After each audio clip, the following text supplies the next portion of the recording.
अल्हम्दुलिल्लाह वकफ़ा वस्सलातु वस्सलामु अला इबादिहिल्लज़ीना इस्तफ़ा अम्मा बअद फ़अऊज़ु बिल्लाहि मिनश शैतानिर रजीम बिस्मिल्लाहिर रहमानिर रहीम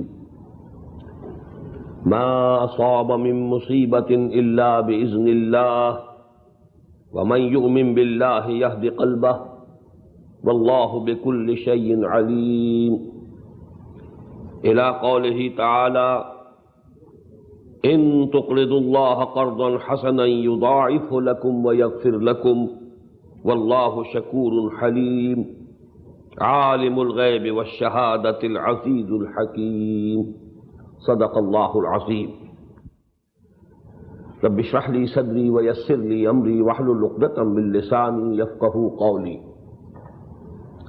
अल्लाहुम्मा रब्बना अल्हिमना रुश्दना व अइज़ना मिन शुरूरि अनफुसिना अल्लाहुम्मा अरिनल हक़्क़ हक़्क़न वरज़ुक़ना इत्तिबाअह व अरिनल बातिला बातिलन वरज़ुक़ना इज्तिनाबह। अल्लाहुम्मा रब्बना नव्विर क़ुलूबना बिल ईमान वश्रह सुदूरना लिल इस्लाम व वफ़्फ़िक़ना लिमा तुहिब्बु व तर्दा आमीन या रब्बल आलमीन। In the previous session, we discussed at length ayah number 11 of Surah At-Taghabun. A few points should be noted more. Number one, the same subject is discussed in one relatively longer ayah of Surah Al-Hadid.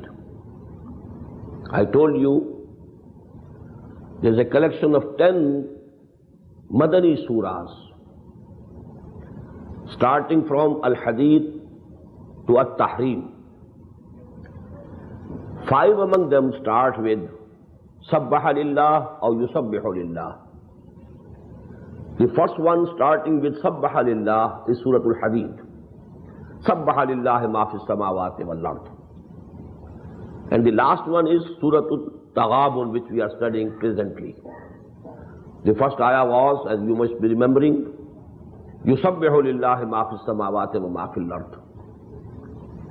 And we find this very subject, Ma asaba min musibatin illa bi'iznillah wa man yu'min billahi yahdi qalbah wallahu bikulli shay'in alim. This has been discussed in 2 ayat, rather 3, of Surah Al-Hadid. Ma asaba min musibatin fil ardi wala fi anfusikum illa fi kitabin min qabli an nabra'aha inna zalika 'ala Allahi yasir likay la ta'saw 'ala ma fatakum wala tafrahu bima ataakum wallahu la yuhibbu kulla mukhtalin fakhur alladhina yabkhaluna wa ya'muruna an-nasa bil bukhl wa man yatawalla fa inna Allaha huwal ghaniyyul hamid. I'll only translate the 2 ayat at this time.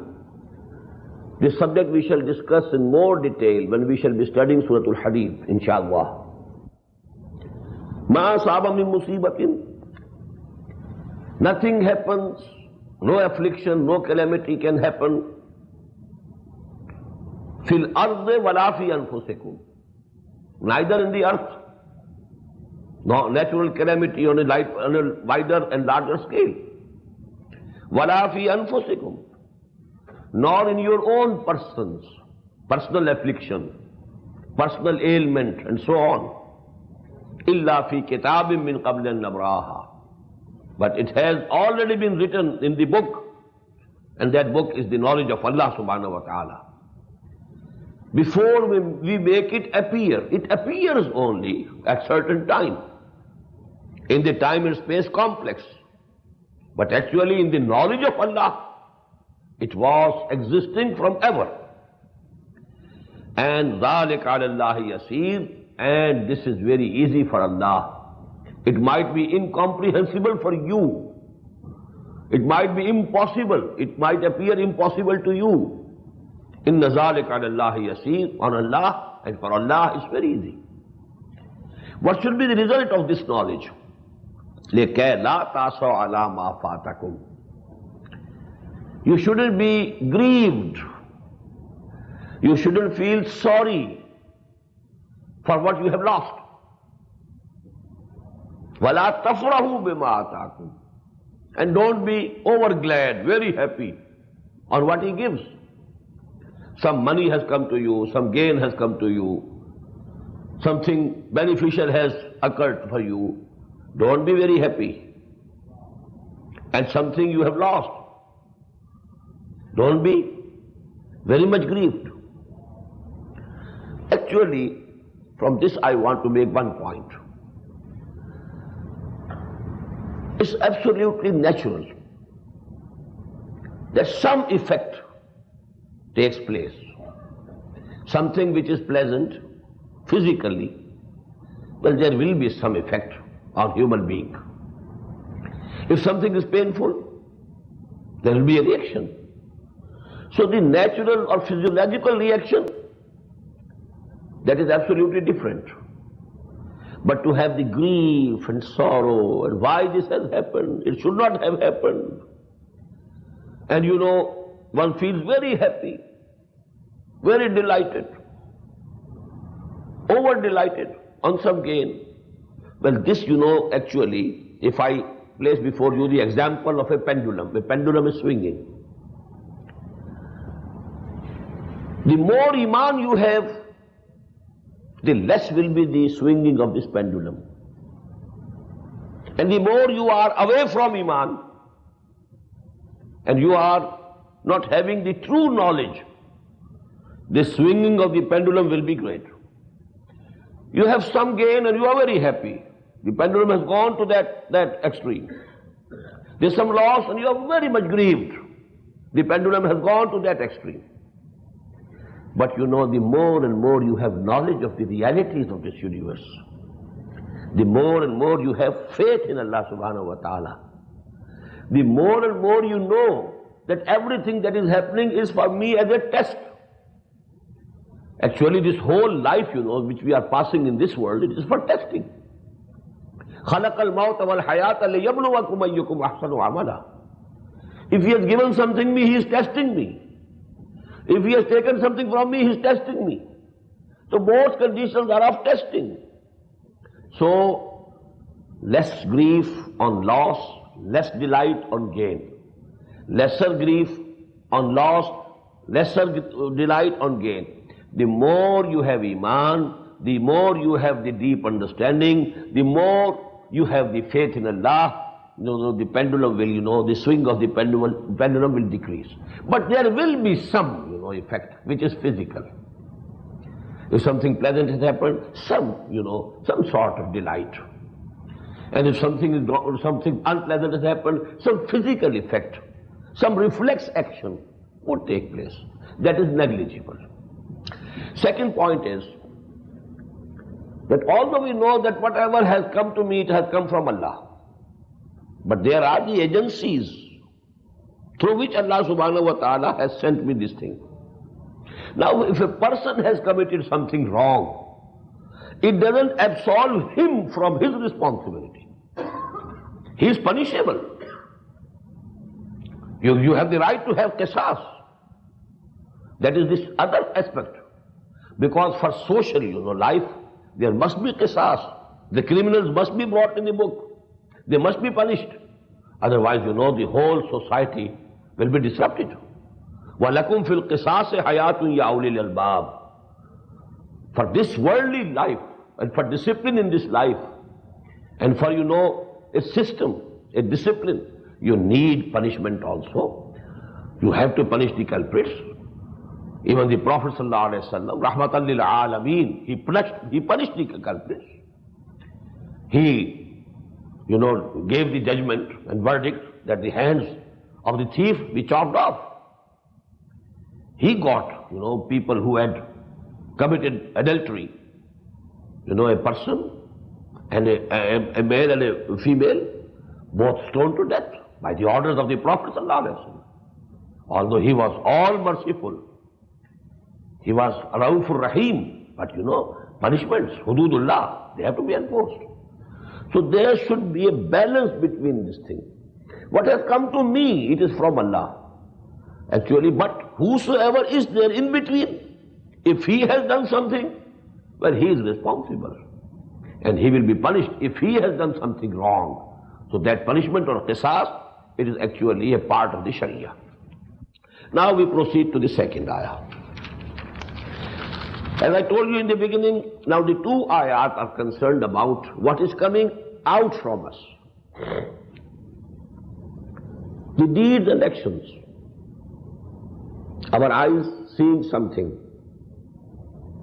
Our hands doing something. Our feet and legs taking us somewhere.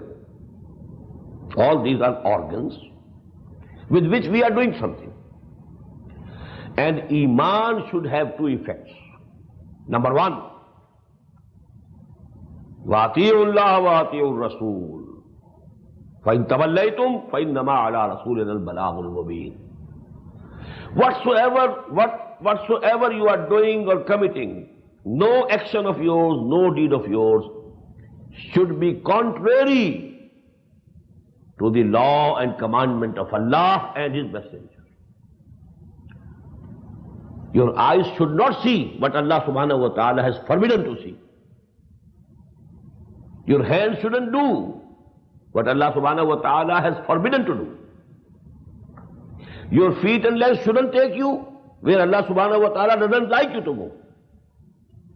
Total action should be within the limits of the Sharia. You have to obey. This is the practical way. You need food? Well, go and earn. Work for some, but it should be for halal. Through halal means. No haram thing to be taken, nothing to be earned through haram means. You have a sexual urge? Well, go. Allah subhanahu wa ta'ala has allowed you to marry. Go and marry a woman. But permissible.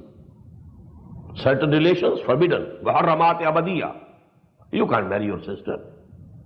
And you can't have any sexual relationship with any woman without marriage. That would be haram. So actually everything that you do, number one, it has to be in conformity with the demands and commands and injunctions and orders of Allah and His Messenger. And the word used is ita'ah, ati'u Allah wa ati'u Rasul. This obedience can be forced obedience. But this word, you know, it is taw. Taw means to do with your own inclination. Taw'an wa karha. These are the words, you know, which come in opposition to each other. It has to be ita'ah. When you believe in Allah, now you should obey Him with your own inclination. When you have believed in Muhammad sallallahu alaihi wasallam, you must obey Him. And you should be inclined to obeying Him, not that you are being forced to do it. But we shall discuss inshallah a hadith also, where the other side also has been discussed. But to Sharia, to the commandments of Allah and His Messenger, regarding whatever is haram, whatever is halal, what is permissible, what is forbidden, you have to obey these rules, and you have to obey them with your inclination, not feeling that you are being forced to do it. If there is that feeling, it means you don't have the real faith in Allah. You don't have the real faith in the Messenger, Muhammad sallallahu alaihi wasallam. You don't have the real faith that Allah cannot have given us any order which is not beneficial for us. Maybe we are not understanding the hikmah, the wisdom behind it. But He is Al-Hakim, He is all-wise. He has not made anything haram for us, which can be beneficial for us. Whatever He has declared halal, it is in our own interest. Whatever He has declared haram, it is in our own interest. If you have faith in Allah, if you have faith in His Messenger, then this should be your bent of mind. This should be your feeling. وَأَطِيعُوا اللَّهَ وَأَطِيعُوا الرَّسُولَ. Second thing here that must be noted is, When this command of obedience comes, it should be a total obedience. Whatever Allah has commanded. The difficulty with us today is that we have divided the commandments of Allah subhanahu wa ta'ala into two parts. Some of them are acceptable to us. Go and pray 5 times a day, we are doing it. But he also says, he also commands, An aqimuddin, establish my deen. Spend whatever you have to establish my deen. Make jihad for my cause. Whose command is it? Is it not from Allah? Praying 5 times a day, going to Hajj every year, going for itikaf in the Masjid Haram every year, but not endeavoring, not exerting yourself, not spending your money and wealth for the establishment of Deen of Allah. What is this? You are obeying certain commandments of Allah and disobeying the others. He has declared riba haram, and you are indulging in it. What is it? Who has declared it to be haram? Some lesser Allah? Some smaller Allah? Whose commandment can be ignored? Or the same Allah? He is the same Lord. He commands whatever He likes. Yahkumu ma yurid. It's His prerogative. He has the right to command everything. وَأَحَلَّ اللَّهُ الْبَيْعَ وَحَرَّمَ الرِّبَا. Allah has declared trading in business as halal, permissible. And He has declared riba as haram, forbidden. Who are you to question Him?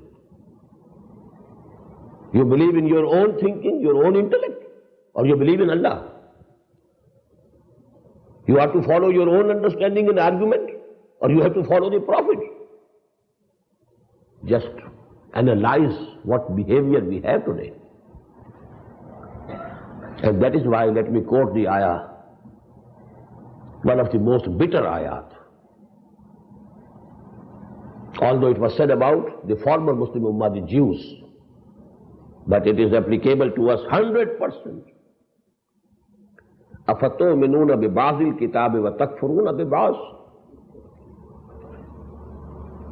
Do we want to accept a part of our book, a portion of our Sharia, and reject the other part? فَمَا جَزَاءُ مَن يَفْعَلُ ذَلِكَ مِنكُمْ إِلَّا خِزْيٌ فِي الْحَيَاةِ الدُّنْيَا. There can be no punishment for those who take to this attitude, except that they should be put to extreme humiliation in this world. Just note the words, خِزْيٌ فِي الْحَيَاةِ الدُّنْيَا. Humiliation in this world. وَيَوْمَ الْقِيَامَةِ يُرَدُّونَ إِلَىٰ أَشَدِّ الْعَذَابِ. And on the day of judgment, they would be thrown in the worst of the punishments. وَمَا اللَّهُ بِغَافِلٍ عَمَّا تَعْمَلُونَ. Allah is not unaware of what you are doing. You can't deceive Him by performing Hajj every year, by performing Umrah every year. You can't deceive Him. You are performing Hajj from haram money. It is absolutely unacceptable to Allah subhanahu wa ta'ala. So actually, Ati'ullah wa Ati'ur Rasul, don't think it's a very simple word. You have to take it or leave it. Udkhulu fi silmi kaffa. You have to take to total obedience or just go away. Allah doesn't need you, you need Him. Huwa al-Ghaniyyul Hamid. He is fully self-sufficient. He doesn't need anybody, anything. Whether you pray to Him or not, or whether you praise Him or not, it's absolutely immaterial for Him. He is being praised for everything in this universe, every moment. يُسَبِّحُ لِلَّهِ مَا فِي السَّمَاوَاتِ وَمَا فِي الْأَرْضِ. Everything is praising Him. Everything is glorifying Him. He doesn't need your glorifying and your praising. He needs something else. And you know the subject I touched, Iqamatud Deen, establish our deen. And for establishing, you might have to risk your lives. If the companions of my Prophet and Messenger Muhammad sallallahu alayhi wa sallam, radiyallahu ta'ala anhum ajma'in, if they had to sacrifice their lives for establishing the deen of Allah, are your lives more precious than the lives of Hamza radiyallahu ta'ala anhu? Or Musab bin Umair radiyallahu ta'ala anhu? So please note these 2 points. Ati'ullah wa ati'ur Rasul. If you have real iman, then you have to obey Allah and His Messenger with your own inclination. Number 2, this obedience has to be total. Whatever He has declared haram, refrain from it. Whatever He has declared imperative, you have to do it. If He says, Aqimus Salah, well, you have to establish the prayer. If He says, Aqimus Deen, you have to establish the deen. There's no choice. Every commandment of Allah and His Messenger is to be obeyed. وَإِن تَوَلَّيْتُمْ فَإِنَّمَا عَلَىٰ رَسُولِنَا الْبَلَاغُ الْمُبِينُ. And if you turn your backs, you are not ready to listen, or you are not ready to act accordingly, then you must know that the duty of our messenger is only to convey the message to you clearly. He is not responsible for anything more. He will not be asked why such and such and such and such persons didn't accept Iman. Why didn't such and such and such and such persons did jihad? He is not to worry. He is not responsible. You will be held responsible. His responsibility finishes when he has conveyed the message of Allah subhanahu wa ta'ala to you. فَإِن تَوَلَّيْتُمْ فَإِنَّمَا عَلَىٰ رَسُولِنَا الْبَلَاغُ الْمُبِينُ. If you turn your backs, you go away, you listen but don't obey, then know, you must know, you must keep it in your mind that the only duty of our messenger is clear conveying message, conveying the message clearly and plainly. If he has done it, but he has done his job. Now you are responsible. Now the other side of this, whatever you are doing, whatever you are endeavoring, the other necessary result of Iman should be tawakkul only on Allah. What is tawakkul? To depend on something. To think that He can do the needful for me. This is tawakkul. Iman tells us there should be no tawakkul on any person, on anything. Both, please note. On no person, on nothing. This water, it cannot by itself quench your thirst. It does it only with the permission of Allah. If Allah doesn't allow, you'll go on drinking and drinking and drinking water, and your thirst will not be quenched. This food cannot give you energy by itself. It can give you energy, it can prove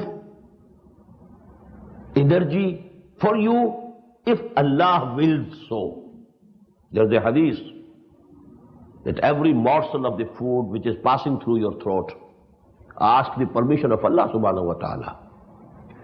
Should I be a source of energy for this person, or should I become a poison for this person? It's in the hands of Allah subhanahu wa ta'ala. No medicine can cure your disease except with the permission of Allah. That's why you must have seen, at least in our part of the world, old women used to give medicine to children, but saying, Allah kafi, Allah shafi. Shafi is Allah, not this medicine. Allah is kafi. We are using medicine, Because this is the practice of the Prophet ﷺ, use the medicine. We have to use the means, but never depend upon means. Never think that these means, these material means, will bring about an effect and result automatically. No. For every event to happen, the permission and leave comes from Allah subhanahu wa ta'ala. The same thing. Nothing can happen to you without His permission. And you cannot do anything. And nothing will give you the required result. Although it might be physically a law that this has the effect. But never think this cause and effect is not automatic. There is intervening in between the cause and the effect, the will and permission of Allah subhanahu wa ta'ala. So tawakkul on Allah and Allah alone. You know, in the beginning of Surah Bani Israel, there's a very beautiful, very profound ayah. What was the essence, sum total of the teaching of Torah? وَآتَيْنَا مُوسَى الْكِتَابَ وَجَعَلْنَاهُ هُدًى لِبَنِي إِسْرَائِيلَ أَلَّا تَتَّخِذُوا مِن دُونِي وَكِيلًا. He gave Torah to Moses, made it a guidance for Bani Israel. And what's the essence? What was the sum total of the teaching of Torah? Don't think anybody or anything as wakil for you. Only dependable is Allah subhanahu wa ta'ala. Let me give you an instance. What happened to the Muslims in the Battle of Hunain? The Muslims were 12,000 in number. Never before that day 12,000 Muslims were gathered in one army. Because that battle happened just after the victory of Makkah. 10,000 Sahaba marched into Makkah with Muhammad sallallahu alayhi wa sallam on the 10th day of Ramadan al-Mubarak in the 8th year after Hijrah. And from there 2,000 more, some of them who had accepted Islam after the victory of Makkah, others were still Mushrikeen, but because now, so to say, they were the subjects of Islamic State, so they also joined. So 12,000, the army 12,000 strong. There came in the minds of some of the Muslims, who can defeat us today? There was a time when we were 313, and 1,000 strong army couldn't defeat us. Who can defeat us today? We are 12,000. What happened? You know, this Hawazin, this tribe, they were very good archers, and they were hiding in the mountains. When the Muslim army came in the valley, there were volleys, you know, of these arrows coming, and there was all panic. People ran away. Some say only 30 Sahaba remained with Muhammad sallallahu alaihi wasallam. Others say no, about 300. Allama Shibli says 30. His disciple, Allama Sayyid Sulaiman Nadwi says no, 300. But 300 out of 12,000. Just imagine. What a rout. But then Muhammad sallallahu alaihi wasallam came down of his horse or camel, took the standard in his own hands. He recited Rajs for the first time in his life. Anan Nabiyyu la kazib, Ana ibn Abdul Muttalib. I am Nabi, I am the Prophet of Allah. There is no denying the fact. Whether I have 12,000 with me or not, I am the Nabi. And I am the grandson of Abdul Muttalib. I am here. Then he called, Ilayya ya ibadallah, come to me. Ilayya ya ashab al-Badr, oh you people who were with me in Badr. Ilayya ya ashab al-Shajara, oh you people who gave me the pledge, Bayat al-Rizwan, come to me. Then people returned. And then Allah said, you know, it is the ayah in Surah At-Tawbah, وَيَوْمَ حُنَيْنٍ إِذْ أَعْجَبَتْكُمْ كَثْرَتُكُمْ. What had happened? You had become proud of your numbers, that we are 12,000. Now you are depending on numbers, not on Allah subhanahu wa ta'ala. On the means, material means. And this is contrary to Iman. Tawakkul should be only on Allah subhanahu wa ta'ala. Let me bring this point to you. You have to go tomorrow somewhere. The car is ready. The tank is full with the gas. Everything is okay. Never think that you will be able to go unless Allah permits it. وَلَا تَقُولَنَّ لِشَيْءٍ إِنِّي فَاعِلٌ ذَلِكَ غَدًا إِلَّا أَن يَشَاءَ اللَّهُ. Never say, O Muhammad sallallahu alayhi wa sallam, that I will do this tomorrow, but with an additional condition. If Allah permits, if Allah wants, then I'll be able to do it. So whatever is coming out of us, if we are real mu'min, number one, it should be according to the Sharia, the framework within the limits of the Sharia, within the limits of halal only, not haram. It shouldn't transgress the limits of the Sharia.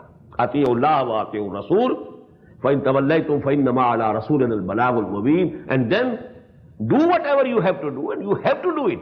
أَعِدُّوا لَهُم مَّا اسْتَطَعْتُمْ. Use all the means. Tawakkul doesn't mean that you sit down and let Allah do it for you. No, do it. Whatever you can do, you have to do it. If you are sparing anything, if you are leaving any stone unturned, you are to blame. Do whatever you can do, but never think that the result depends upon these means, these physical means. The result is in the hands of Allah subhanahu wa ta'ala. Allahu la ilaha illahu. Allah, He is the only Allah, there is no God with Him. وَعَلَى اللَّهِ فَلْيَتَوَكَّلِ الْمُؤْمِنُونَ. And the mu'mins should have, they must depend, they have trust only in Allah, and in nothing else, and in none else. Now, I told you, first of all, we were imagining one individual, whatever happens to him, and what acts and deeds are coming out of him.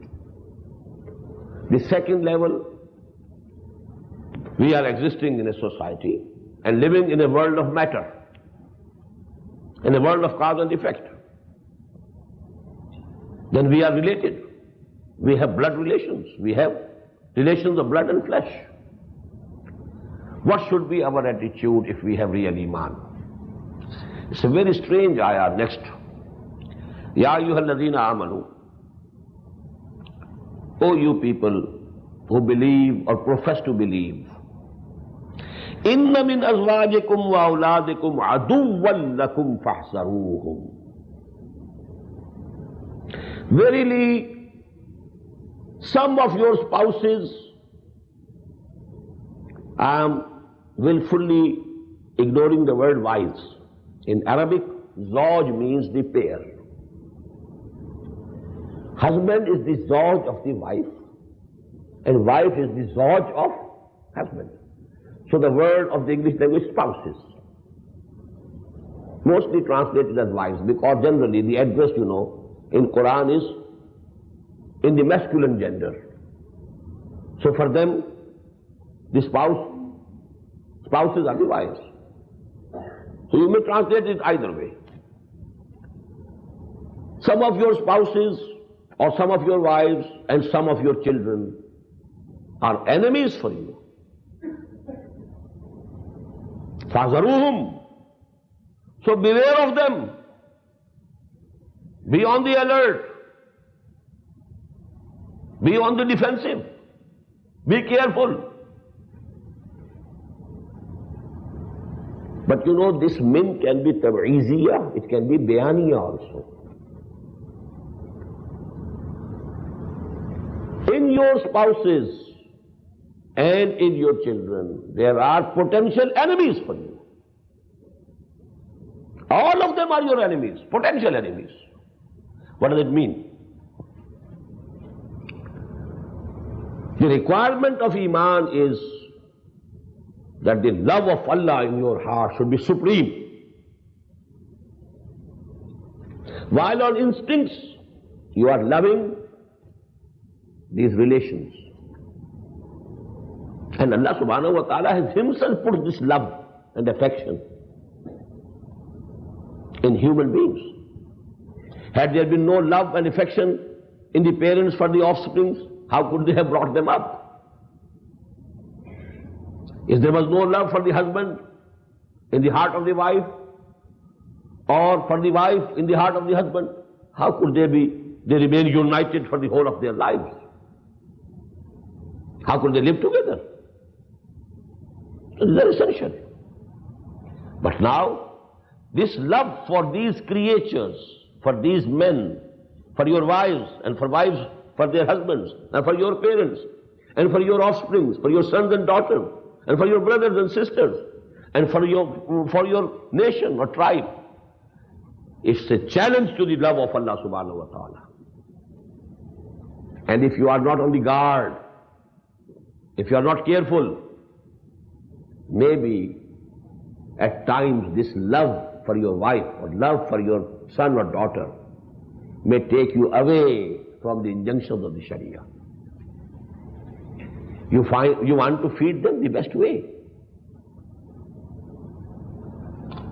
You want to fulfill their desires. You want to educate your children the best way. It's very costly. Maybe you can't do it through halal means. That love for your children is taking you towards haram.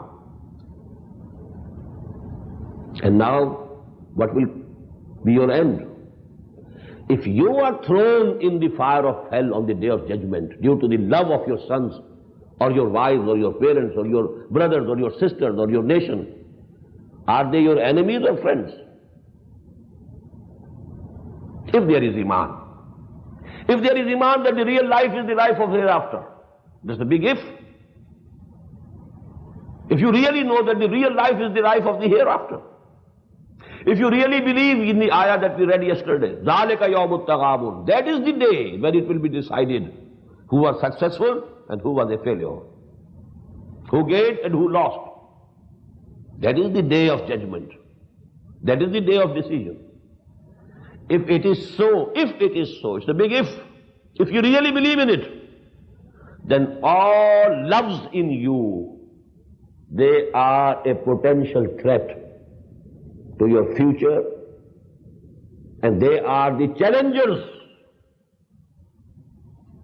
to the love for Allah. It should be absolutely clear. And let me quote here the ayah number 24 of Surah At-Tawbah. Qul, O Muhammad sallallahu alayhi wa sallam, tell them, In kana aba'ukum wa abna'ukum wa ikhwanukum wa azwajukum wa ashiratukum wa amwalun iqtaraftumuha wa tijaratun takhshawna kasadaha wa masakinu tardawnaha ahabba ilaykum min Allahi wa rasulihi wa jihadin fi sabilihi fatarabbasu hatta ya'ti Allahu bi amrih wallahu la yahdi al-qawm al-fasiqin. Tell them, O Muhammad sallallahu alayhi wa sallam, O Muslims, if your fathers and your sons and your brothers and your wives and your kith and kin, relatives, and the wealth that you have collected and amassed, and the business that you have established, and now you feel about, some recession in that business, you fear it, and the houses that you have made, constructed, and you love them, if the love for these 8 things in your hearts is more than the love for Allah and His Messenger and jihad in His cause, then go away. Sit down. Wait for the final judgment of Allah subhanahu wa ta'ala. فَتَرَبَّصُوا حَتَّى يَأْتِيَ اللَّهُ بِأَمْرِهِ وَاللَّهُ لَا يَهْدِي الْقَوْمَ الْفَاسِقِينَ. Allah is not going to guide such people, such fusaq.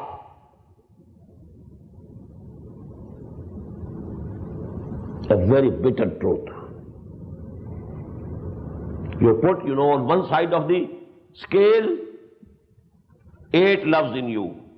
Love for father, قُلْ إِنْ كَانَ آبَاؤُكُمْ, for your sons, وَأَبْنَاؤُكُمْ, and your wives or your husbands, وَأَزْوَاجُكُمْ, وَإِخْوَانُكُمْ, and your brothers, and your relatives, وَعَشِيرَتُكُمْ, 5 blood or flesh relations, and 3 things regarding the wealth. وَأَمْوَالٌ اقْتَرَفْتُمُوهَا وَتِجَارَةٌ تَخْشَوْنَ كَسَادَهَا وَمَسَاكِنُ تَرْضَوْنَ. How comprehensive, everything has been added. Put these 8 things, the love for these 8 things on one side of the scale, and on the other side, أَحَبَّ إِلَيْكُمْ مِنَ اللَّهِ وَرَسُولِهِ وَجِهَادٍ فِي سَبِيلِهِ. Love for Allah, love for His Messenger, love for the jihad in His cause, for iqamatul deen, to establish the deen of Allah. Now wait, if these 8, they are heavier, go. Don't talk to us. فَتَرَبَّصُوا, go and wait. حَتَّى يَأْتِيَ اللَّهُ بِأَمْرِهِ, till Allah subhanahu wa ta'ala declares His verdict. وَاللَّهُ لَا يَهْدِي الْقَوْمَ الْفَاسِقِينَ. And Allah is not going to guide to the right path such people who love these things more than those 3 things. And Allama Iqbal, he has very beautifully, he has collected all these things in one misra, one couplet.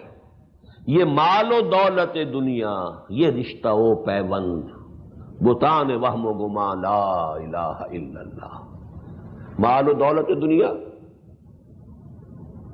the wealth that you have amassed, the business or profession that you have established, and the buildings, the landed property, or these houses, etc. These things.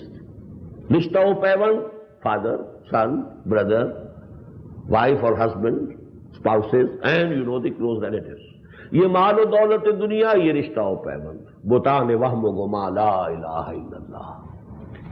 But this is actually قل إن كان قل يا أيها الذين آمنوا إن من أزواجكم وأولادكم عدوا لكم فاحذروه. These are potential enemies. Beware of them. Be on the guard, lest their love takes you away from the path of Allah subhanahu wa ta'ala. Lest their love should come in your way and prevent you from going to jihad. Lest their love persuades you to earn more through haram. If you do it, you are doomed. Then what does it mean? Then they are your enemies. You might be doing it out of love for them, but they are your enemies. Because due to their love, your whole life hereinafter gets doomed. But the beauty of this ayah, the other part of ayah, is very balancing. وَإِن تَعْفُوا وَتَصْفَحُوا وَتَغْفِرُوا. It shouldn't be the result of this ayah that now every home becomes, a battleground. Fighting with the wife and fighting and quarreling with the sons and daughters and all the relatives. It shouldn't be. The family and home, it should be a place of love and affection, not of fighting. You keep on the guard, beware, lest their love takes you to the wrong path. But you have to be, you pardon them, you forgive them. 3 words are being used here, synonymous. وَإِن تَعْفُوا وَتَصْفَحُوا وَتَغْفِرُوا. Af means to pardon, to forgive. Saf means to overlook. Sometimes you see something, your son is doing something wrong. You have seen it, but don't mention it. Safa, just turn away, just overlook. Number 3, وَتَغْفِرُوا. And ghafar means to cover something. Mighfar, the Arabs call, this helmet which covers your head. It's mighfar. Steel helmets to be used to protect your heads from, sword coming. So those helmets, ghafar, mighfar, which is protecting covering your head. So ghafar, you cover their faults. 3 words synonymous. وَإِن تَعْفُوا وَتَصْفَحُوا وَتَغْفِرُوا فَإِنَّ اللَّهَ غَفُورٌ رَحِيمٌ. Allah is also forgiving. Allah is merciful. Be merciful to your sons and your wives, or your kith and kin. Keep forgiving them. Go on pardoning them. But be on the alert yourself. There's a very beautiful saying of Jesus, alayhi salatu wassalam, in the Bible. Be cunning as a serpent, but be harmless to others like a dove. Very beautiful. You should be cunning. You should be mindful. Don't let anybody exploit you or deceive you. Don't be sort of a simpleton, as you call it, that anybody can deceive and anybody can do harm. No. Guard yourself. Be cunning as a serpent. Snake. How cunning it is. Always, very conscious from every side. But be harmless to others just like a dove. सांप के मानिंद होशियार, लेकिन फाख्ता के मानिंद बेजरर बनो. That is the same case here. Think that in these potential loves that you have in your hearts,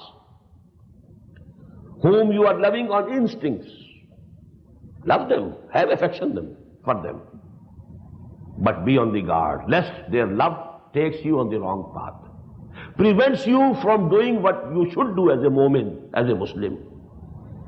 If they prevent you from making jihad for the cause of Allah, spending your money for the cause of Allah, then they are your enemies. Due to this love, you will be doomed in the hereafter. But here, treat them gently, softly, because actually you have to train them. You have to call them also to the right path of Allah subhanahu wa ta'ala. So don't make your home or your family a battleground. وَإِن تَعْفُوا وَتَصْفَحُوا وَتَغْفِرُوا فَإِنَّ اللَّهَ غَفُورٌ رَحِيمٌ. Now the next ayah, إِنَّمَا أَمْوَالُكُمْ وَأَوْلَادُكُمْ فِتْنَةٌ. The second result that should appear as a result of Iman. Verily, all of your wealth and all of your awlad, your offsprings, are fitna for you. What is fitna? Fitna in Arabic means actually something on which something is tested. You test, the gold, whether it is pure or not, whether there is any impurity, rubbing it on some stone. That is fitna. You are rubbing it, but only to see whether it is pure or impure. So all the conditions which are painful to men, but then they are tried through those conditions, whether they believe in Allah or not, whether they have trust in Allah or not, whether they believe in the hereafter or not, all those conditions are fitna. Whether they are of persecution, Allah subhanahu wa ta'ala has given you wealth, it is a fitna. He is testing you. What you do with this wealth? You use them in luxuries. You use your money to show off your wealth to others. Or you use your money to earn the pleasure of Allah subhanahu wa ta'ala. You spend your money for the cause of Allah, for the propagation of the message of Allah subhanahu wa ta'ala to the humanity. You are spending your money or wealth for the establishment of the deen of Allah, just as Hazrat Usman radiyallahu ta'ala anhu, Hazrat Abu Bakr radiyallahu ta'ala anhu. They had money, they had wealth, but they spent it where? In luxuries? No, for the cause of Allah. So actually wealth is also testing. You have been given sons, and you are on the trial. What are you thinking about them? Have you ever thought about their hereafter? All your thinking and concern about your sons and daughters is for this world. They must get some training and education so that they can pursue a career with which they can lead a respectable life in this world, and that's all. It means you don't believe in the hereafter. You are a liar if you say that you believe in the hereafter. Had you really believed in the hereafter, your first concern about your sons and daughters would be to save them from the fire of hell. Ya ayyuhalladhina amanu qu anfusakum wa ahlikum nara. The last surah of this collection, Surah Al-Tahrim, has this ayah. Oh, you who believe, try to save yourselves and your families from the fire of the hell. You are thinking only about their futures in this world. You believe in this world, this life, not the life hereafter. So that is actually, you are being tested. Allah subhanahu wa ta'ala has given you sons and daughters, and He will see how you have brought them up. Did you try your best to bring them up as Muslims and Mu'mins? As bondmen of Allah? As servants of His deen? Or you have only, cared for them, for their worldly needs and nothing else? It has proved that you actually don't believe in Allah. You actually don't believe in the hereafter. Had that been there, your first and foremost concern would have been for their deen, for their morals, for their behavior in this life. You must have taught them Quran and deen, first of all. إِنَّمَا أَمْوَالُكُمْ وَأَوْلَادُكُمْ فِتْنَةٌ. So this is the attitude that a mu'min has to take. I am being tested. Everything that Allah subhanahu wa ta'ala has given me, it's as if it's a question paper which I have to answer. What I am writing on my paper, what I am trying to make of my son, what I am trying to make of my daughter, what am I using my money for? It's a test. And please note here, awlad has been included in both. In the first ayah, Ya ayyuhalladhina amanu inna min azwajikum wa awladikum aduwwan lakum. And in the second ayah, innama amwalukum wa awladukum fitna. Why awlad has been included both? Because awlad, the offsprings, especially the sons, they become a hope for the future. Just as you have the hope in your money, you trust in wealth for your old age. You are trusting for some saving for the old age. In the same way, one is hoping that the son would support him when he is old. While Allah says, don't have trust in anybody except me. Allah la ilaha illahu wa ala Allahi falyatawakkalil mu'minun. You shouldn't trust. You shouldn't have any trust. Don't trust. Well, if the sons are dutiful towards their parents, it's good for them. They will earn the reward of Allah subhanahu wa ta'ala on the day of judgment. But you don't have, the trust in them. You have your trust in Allah subhanahu wa ta'ala.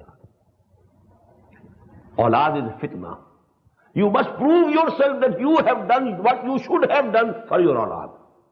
From the point of view of Iman and from the point of view of Deen. And from the point of view of the life that is the real life. وَإِنَّ الدَّارَ الْآخِرَةَ لَهِيَ الْحَيَوَانُ لَوْ كَانُوا يَعْلَمُونَ. The real life is the life of hereafter, not this one. Now these are the 5 ayat in which the whole revolution of feeling and thinking, whatever is coming to you, whatever actions and deeds are coming out of you, what should be your point of view regarding the relations, blood and flesh relations? What should be your point of view regarding the means of living in this world, the wealth, the material means? Iman changes the whole scenario of a person. Whosoever has faith in Allah, who has the faith in the life hereafter, his attitude will be absolutely different. His thinking and feeling should be absolutely different from those who don't believe in Allah, who don't believe in the life hereafter. Now these are the facts. These are the inevitable results of real Iman. And as I told you yesterday, keep these 5 things before you and you can have a self-assessment whether we have the Iman or not. How much Iman we have and where we are lacking. Everybody can have a self-assessment. Now there's the call. فَاتَّقُوا اللَّهَ مَسْتَطَعْتُمْ. So be conscious of Allah subhanahu wa ta'ala. And keep Him in your mind. Taqwa, we shall discuss it later on at some other place. To translate it as have fear of Allah is not a good translation at all. For fear, the definite word in Arabic is khawf, and we have it in Quran, khawf. فَلَا تَخَافُوهُمْ وَخَافُونِي. Don't fear them, fear me. This khawf is also an Arabic word. We have it in the Quran. Taqwa is something else. To keep Allah always in your mind. To be always conscious of the presence of Allah subhanahu wa ta'ala. To be always mindful of Allah subhanahu wa ta'ala.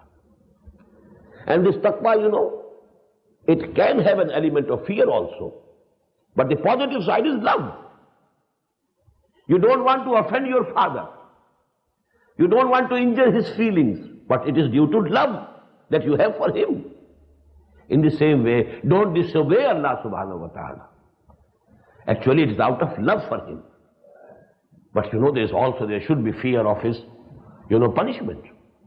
But not only fear, a wholesome attitude of real conviction in Allah subhanahu wa ta'ala.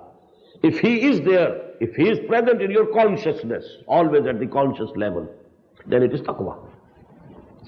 And the Prophet has been reported to have said, at-taqwa ha-huna. Taqwa is always here, in the heart. If it is in the heart, then it will permeate the whole of your body and personality. It will be apparent also from the shape and form that you take, from the dress that you are wearing, whether it is according to the Sharia or not, whether it is in conformity with the requirements of the Sharia or not, whether you are following the Prophet or not, whether you want to copy the example of the Prophet or not. This will also be a measure of taqwa. But the real taqwa is in your heart, in your behavior, in your attitude. Even when you are alone, nobody is seeing you. If there is taqwa, actually, it should be there. If it is in the heart, then it should be there also. When you are absolutely alone, taqwa Allah fi sirri wal alaniya. So with taqwa, fattaqullaha mastata'tum. You have to have taqwa as much as you can. Go on increasing it. This God consciousness. Remaining mindful of Allah subhanahu wa ta'ala at every moment. Try it. Try it, never to forget him. He should be there in your heart and your conscious mind. All the time. And then wasma'u wa ati'u. And then listen and obey. Now here I want to have this two ahadith I want to refer, this listen and obey. Because these things have absolutely disappeared from our thinking about religion and Islam at all. Please read this hadith and please try, as many of you as can remember it by heart, memorize it. Anil Haris al-Ash'ari radiyallahu ta'ala anhu. It has been reported from Al-Haris al-Ash'ari radiyallahu ta'ala anhu. قال رسول الله صلى الله عليه وسلم آمركم بخمس بالجماعة والسمع والطاعة والهجرة والجهاد في سبيل الله. I am commanding you, I am ordering you 5 things. And there is another hadith in which additional words are, Allah has given me these commandments. I am not doing it on my own. You have to be in the form of a jama'at. And that jama'at, that party, should have the discipline of sam'ata, listen and obey. The proverbial discipline of the army. There's not to reason why, there's but to do and die. Now what is for him? For whom? First of all, listen to Allah and obey Him. But how to listen to Allah? When you are reading Quran, you are listening to Allah. Number 2, listen to the Prophet and obey him. How do you do it? You learn the Sunnah, the Hadith, and obey it. And then, till such time that Muhammad sallallahu alaihi wasallam was alive in this world, he had to be obeyed as the Amir of that Jama'ah also. Because it was he actually who was the commander in the battle. It was he who was the head of the state. And after him now, you must be in the form of a party. Either there is an Islamic state, and you have to obey and listen, the head of that Islamic state, the Amirul Mu'mineen, the Khalifa. or if there is not an Islamic state, then you have to form a party. Because without a party you cannot endeavor, you cannot try to establish an Islamic state. And then you have to have that attitude of listen and obey to the chief of that party, to the Amir of that party. So this is actually a chain. No time in the life of a mu'min can be without some muta'ah. At the time of the Prophet, it was some muta'ah for him. And during the pious caliphate, it was some muta'ah for Abu Bakr, Umar, Usman, Ali radiyallahu ta'ala majma'een. Then afterwards, you have to have a party to establish the deen of the Khilafah. And you have to have the same attitude of some muta'ah for the leader of that party, the Amir of that party. I wanted to give you another hadith also, but because the time is over, I'll give it tomorrow inshallah. This is the most important topic.